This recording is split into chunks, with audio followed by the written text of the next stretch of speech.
Soomaalida oo difaacanayso fanaanka Keenan ayaa muuqaalo badan iga soo warbixin. Carabtiina waxay difaacanayaan wiilkan lagu magacaabo Saad. Muxuu uga soo qayb gali waayay arooska Anat Ambani ay leeyihiin oo Keenan uga soo qayb galay. Marna waxay leeyihiin Keenan waa Carab. Wiilkan marka ay laba bar dhigeen taariikhdiisa ma haysin. Wiilkan horta waa qofkii ugu horeeyay ee Carab ah ee 1 bilyan gaara YouTube-ka. Wuxuuna qaaday hees caan ah oo lagu magacaabo Inta Macallim. تسمع اللي يخدعك انت معلم.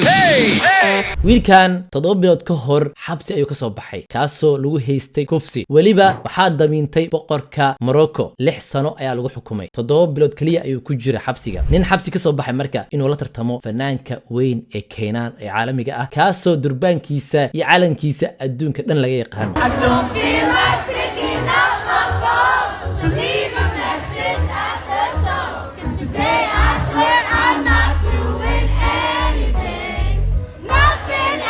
fanaankan wuxuu qoray heestan caanka ah oo qaado fanaanka Bruno Mars heestan oo 3 bilyan ku socota waxay wada qoreen remixka heesta Waving Flag originalka Keenan ayaa qoray remixkan marka waxa laga dhigay FIFA World Cup si kubadda cagta xamaasadeeda loo sameeyo labadooda ayaa sameeyeen xamaasada iyo heestan adduunka dhan ay qabsatay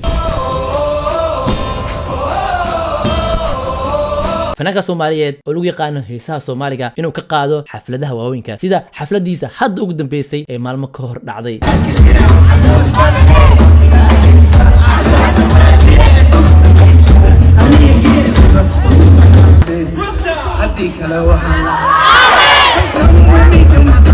heesaha dadka soo jiitay ee caanka ah